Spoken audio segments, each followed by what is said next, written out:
Hi, this is Kelly Sadler, and this is the Washington Times Politically Unstable. Today, I am joined with Democratic strategist Bill Caruso and senior advisor to the Trump campaign, Tim Murtaugh. Thank you guys so much for joining me.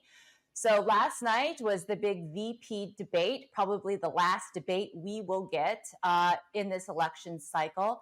And Bill, let's start off with you. Kind of what were your takeaways? What do you think kind of were the highlights and the lowlights of last night's debate?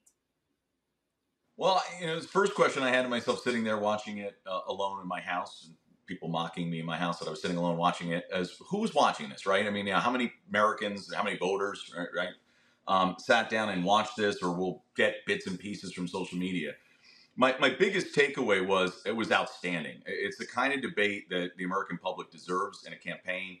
I thought both candidates had good points to make on their side on the merits, and I loved the fact that there was a dialogue back and forth that was respectful. I think we are all owed that in this election. And I was impressed. I was impressed with J.D. Vance. I'm a Democrat. The guy's a skilled debater. I think he did significant value and justice to his side. And I was impressed with Tim Walz. I think they had different styles. And I think they both came about it doing justice to the cause that they were serving there on the stage. So, I mean, who do you think won, given that assessment? It's interesting. You can ask dozens of people on either side of the spectrum. If you ask folks that are voting for Kamala, Tim Walz won by a mile. And if you ask folks that are voting for Trump, J.D. Vance won by a mile. This interested observer, although I'm on the field. I actually think J.D. Vance did a better job of articulating the points he wanted to get across. I think he did better than Tim Walz did on articulating those. But I think Tim Walz ended up with a knockout punch. I think at the end, I think on balance, JD was carrying it for most of it. But I think that question at the end, which is a critical question for these swing voters, particularly about what Mike Pence did and what JD Vance won't do regarding certification of election, I think that will resonate. I think it'll resonate in ads that Democrats will use, not necessarily what happened on that stage last night, but what we're going to see in the weeks to come. Indeed, Jen Psaki said after the debate that they were already cutting, the Harris campaign was already cutting that for an ad. But Tim, kind of what are your thoughts and what are your takeaways on JD's performance and Tim Walz's performance last night? I think I largely agree with what Bill said. I think the tone of the debate was very civil, and I think it was respectful on both sides. And I think you saw that at the end. I thought it was striking about how they Walz and Vance stood there and chatted what appeared to be fairly amiably, and then their wives came into the shot, and they appeared to introduce each other to their wives and everything. And I think that was good for Americans to see.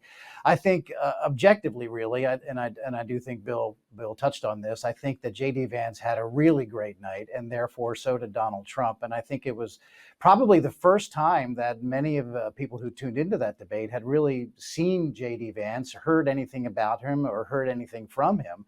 And if they had believed the caricature of what the Harris and Walz campaign had tried to spin about J.D. Vance, then they were probably pretty surprised by what they saw there.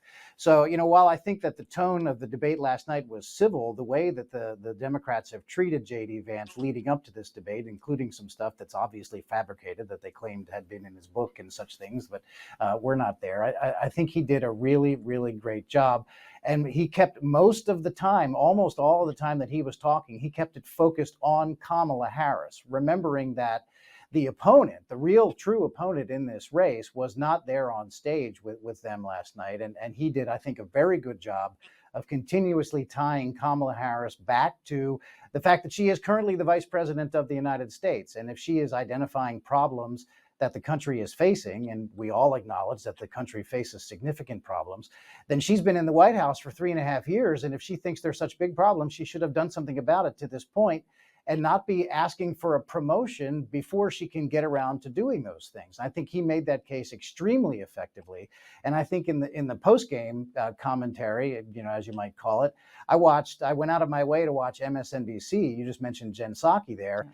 And based on the reaction from their list, their stable of talking heads, and that includes, Nicole Wallace and Joy Reid and Simone Sanders and Jen Psaki and Lawrence O'Donnell was there, just based on their body language and the way they were reacting, they were pretty frustrated. I don't think that they thought that their side had a good night. And I'm reading from them that I believe they think that the entire thing is beginning to slip away from them. I think you see a lot of battleground state polling showing Trump pulling into leads in the key states, including Pennsylvania. And that's probably where this race is going to be won, in the battleground states and in Pennsylvania in particular. I just think it was a fantastic night for the Trump-Vance ticket, and J.D. Vance really validated the faith that Donald Trump put in him when he selected him as his running mate. Bill, Tim just said that this probably will be won or lost in Pennsylvania. And indeed, the polls look like, if the blue wall holds in the Midwest, then Harris can take it. If it falls, if one of the states falls, this is Donald Trump's race. Kamala Harris at the beginning picked Tim Walz. She overpassed the governor of Pennsylvania, Josh Shapiro. And going into the debate, there was a lot of kind of downward expectations put out by the Harris campaign that Tim Walz was nervous. He's not a great debater, even though he's been in office for 18 years. Do you think that Tim Walz delivered what he needed to do last night to win over those Midwestern voters, to win over Pennsylvania voters, to have confidence in that he is ready to be commander in chief if something happens to Kamala? Well, in the spirit of great debates, I'll answer a question you didn't ask. No, I'm just kidding. Okay. But I do come back to this point, though, is like, does it really matter, right? At the end of the day, I saw some social media like, boy, wow, what if these two were actually the top of the tickets, right? We'd be more excited. They're not. That's the reality. And so the focus on this debate and the focus on the results, I think, are going to be muted. Now, here's the deal on Pennsylvania, though. Josh Shapiro is not the VP candidate, but he's a fantastic surrogate. And I think in a lot of places in Pennsylvania right now, you're seeing activity. I was at a event last week in Philadelphia surrounding the Black cannabis movement, right? And, there's a wild situation going on in Pennsylvania around legalization and other things. But there was an energized focus with elected officials at the state level and the local level in Philly, talking about marshaling their resources on get out the vote effort. There is energy in Pennsylvania right now around the Democratic Party. So whether that's about what happened last night or even the VP pick, this is about Kamala Harris. This is about Democratic Party being re-energized. And I haven't seen that kind of level of activity, even including in 2016. We had a convention in Philadelphia when Hillary was the nominee. And I don't remember seeing that type of activity and energy in Pennsylvania. Pennsylvania is my home state. The great Commonwealth of Pennsylvania is where I grew up, and I've spent a lot of time there throughout my whole life, but also in this election season. And I would say this about Josh Shapiro. First of all, I was struck by, and I think everybody should remember, that the only reason why it was Tim Walz on stage last night and not Josh Shapiro is that there is a gigantic anti-Semitism streak that runs all the way through the National Democratic Party. And the radical pro-Hamas, pro-Palestine left would not permit Kamala Harris to select a Jewish running mate. I think that is undeniable. And if it were not for the large group of anti-Semites in the Democratic Party, Josh Shapiro would probably have been on the stage last night, and it would be an entirely different conversation about the election that we're about to have in Pennsylvania as it sits currently as probably the biggest battleground state. So that said, Josh Shapiro is out there as her number one surrogate in the Commonwealth of Pennsylvania. And I know everybody's very proud of his high approval rating in the high 50s probably, but I would submit that every single time that he goes out there, he does damage to himself and therefore his effectiveness as a surrogate. The reason why he has such a high approval rating for a sitting governor is because he has done a tremendous amount of outreach to moderates and even Republicans. You can't have an approval rating approaching 60 if you don't have people from the other party who think that you're doing a pretty good job. Every time they wind him up and send him out there on the campaign trail as the political attack dog for Kamala Harris, he loses points off of his approval rating and he becomes less effective. The more often they use him, the less effective he becomes, because Republicans don't want to hear him being partisan. That's why they liked him in the first place, because they believe he's not partisan. So as they use him as a weapon If he's a knife, he gets duller with each use. I mean, that's the point that I'm trying to make. So they can only go to the well only so often in Pennsylvania with Josh Shapiro. And the fact is, this election is going to be decided on economic kitchen table issues. People are having a hard time affording groceries and putting gas in the car and paying their rent and mortgage. That is where the race is going to be won. And that's why you heard J.D. Vance keep returning it all over and over and over and over. And with the problems with job loss in Pennsylvania, with manufacturing losses, with Kamala Harris's obvious hostility to the energy, to the fossil fuel industry, including fracking, which is an enormous industry in Pennsylvania. I have seen, just last week, we saw 6 consecutive public polls showed Donald Trump with a lead in Pennsylvania from stretching from 1 point to 3 points. 6 straight public polls showed him leading Pennsylvania. I think that there is going to be palpable panic coming up as these polls continue, because every single day we're talking about the economy. Kamala Harris is following Donald Trump's lead on what the message is. She even went down to the southern border at the end of last week, which only served to highlight her greatest failings. This entire stretch of the campaign is going to be fought on home turf for Donald Trump in terms of what the issues are that the candidates are talking about. If we're talking about the economy or the border on any given day, that is one day closer to victory for Donald Trump, because that is what we want to be talking about. And I don't think those are the things that Kamala Harris does want to be talking about, but she's being forced to. Donald Trump is driving the conversation, and that's how you win elections. Bill, kind of what's the response to that, the Democratic response? Well, a bunch of things. First, Tim, respectfully, I'm going to challenge you on the why Josh wasn't selected. Josh is a fantastic governor in a swing state. Taking him off the field, and we'll see what happens if Kamala wins, whether he goes in the administration. But I think that was a factor. Second of all, Josh is a young, up-and-coming, by the way, I'm 50, so I like when these guys are my age and we're calling them young, right? Young, up-and-coming guy. She wanted some salt and pepper on that ticket, right? She wanted some gray hair on that ticket. She wanted a Midwest guy, by the way, a gun owner, a hunter. Josh doesn't check any of those boxes. So I understand the meme out there that, our crazy wing of our party. It's not a meme. There was active, organized opposition to the guy because of his support for Israel and the obvious subtext is that he's Jewish. Exists, but Tim, we don't listen to that. And you know who I'm listening to on this? Josh Shapiro. I think he knows a little bit about this, right? And Josh has said emphatically it had nothing to do with that. So we can speculate, we can talk about it. I would say this to you: our party has grappled over time with our progressive left on a lot of issues that I don't think are part of the mainstream, but we've been able to pull back. It's been the challenge on the right, though. They haven't. They've struggled to pull away from their extremes. I think that's a dynamic that you're seeing going on in this race. Now, to talk about where this race is, you're absolutely spot on right. It's the economy. It's the economy. It's the economy. And I'm concerned right now because exacerbating that debate and discussion is a strike going on, literally. By the way, will impact the ports in Pennsylvania and Philadelphia. This is a new October surprise, right? We're in the new month here, and I don't know how this is going to shake out.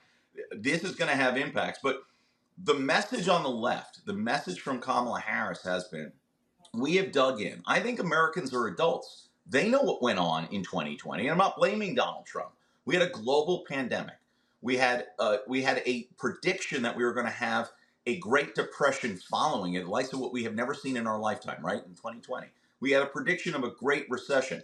It's hard to tell people those things didn't happen, right? We did a great job here and those didn't happen. But I do think realistically, people are seeing us climbing out of that hole. Slow and steady is going to win this race. You don't climb out of this overnight, but things are getting better. The question for the electorate will be, as they're voting now, are they getting better quick enough? Are they getting better and on a trajectory that people can see the end of the tunnel here? And now look at Kamala Harris, the next chapter of this, to say she can carry this forward.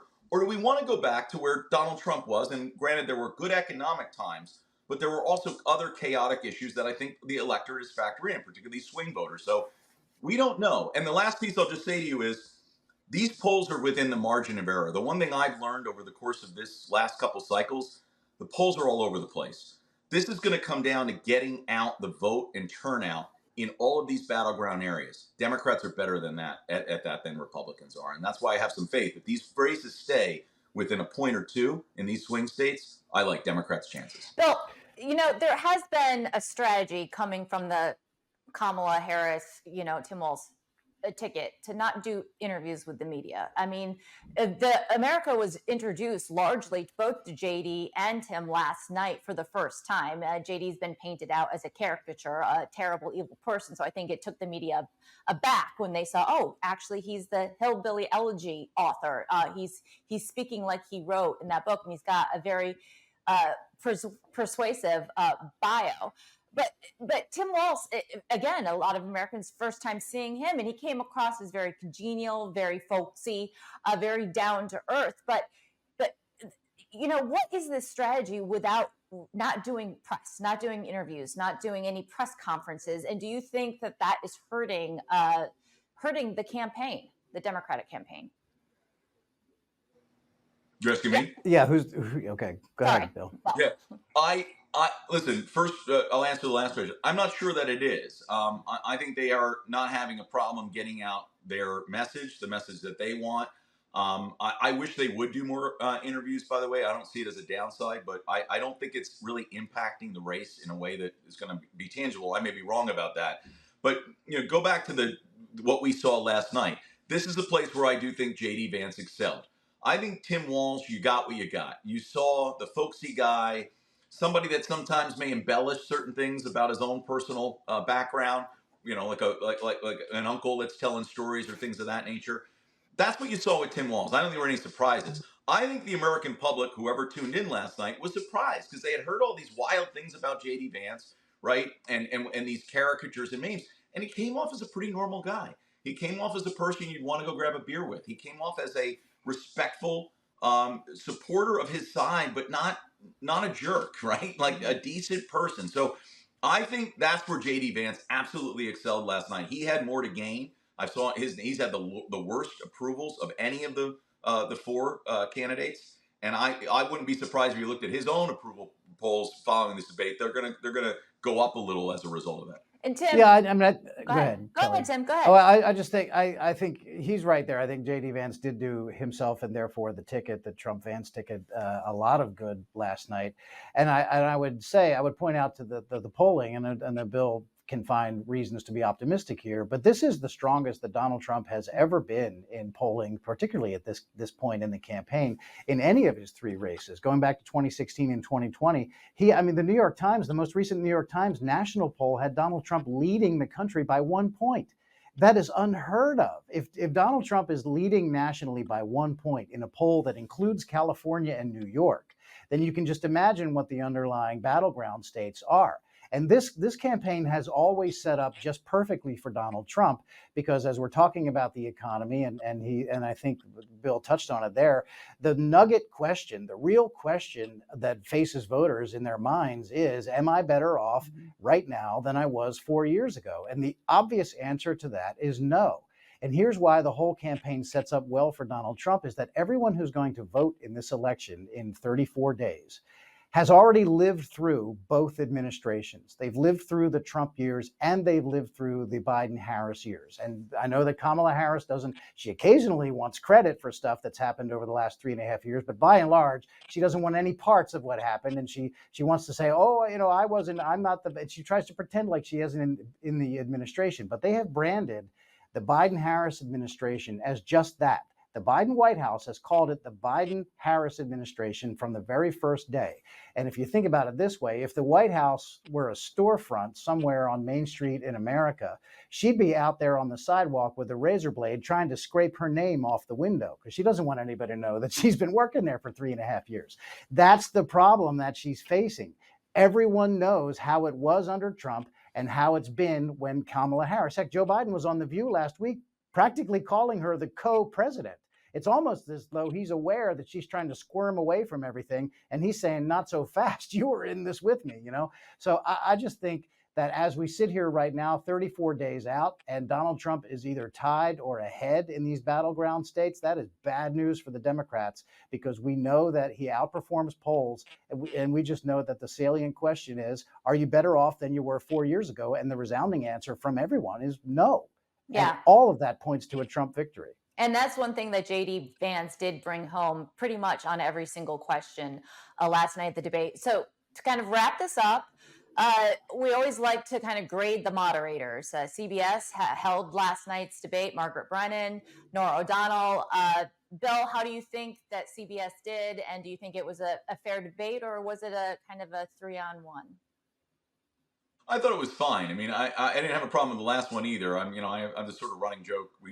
I'm raised in 3 boys here. They all play athletics. We don't blame the refs. So you go out and you play your game and you play hard. So I thought it was fine. I thought they were kind of non-factors. I like the fact that the candidates had an opportunity to interact. I know there was some issue at one point with something going on with muting, I guess, JD Vance's mic. So some people may take issue, but I actually thought it was a fantastic debate. Probably the best I've watched in a long time. Tim?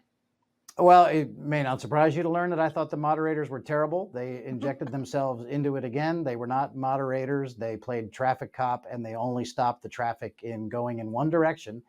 And when they tried, this is the problem with when they allow themselves to do real-time fact checks while the debate is going on, they get the facts wrong when they're fact checking. And JD Vance was correct when he was trying to straighten them out on exactly what's going on here with the Haitian immigrants and how they actually attained their legal status. They were granted their legal status after the fact by Kamala Harris. They didn't go through the process and arrive here legally in the first place.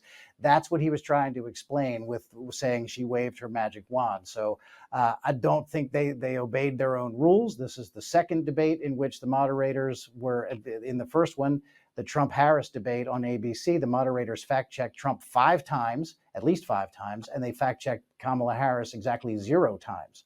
So it's not fair. JD Vance overcame that. He did overcome a 3-to-1 deficit. He was outnumbered 3-to-1, and he still did very well. So I think one way that you could look at this, if again, I was watching some of the Democrats' post-game show, and I thought someone was going to pull a muscle, trying to assure viewers that there would be absolutely no impact on the election from what just happened tonight. This will have no impact on the race. They were very, very assertive in expressing to everyone, pay no attention to what you just saw. It doesn't matter.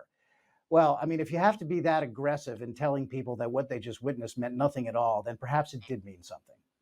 Well, I think that's another takeaway. Well, we're just going to have to wait and see, right? The election is 34 days away. We'll see if last night moved the needle at all and who moved it with. I know that women came away with a more of a positive view of JD Vance and the way that it was conducted.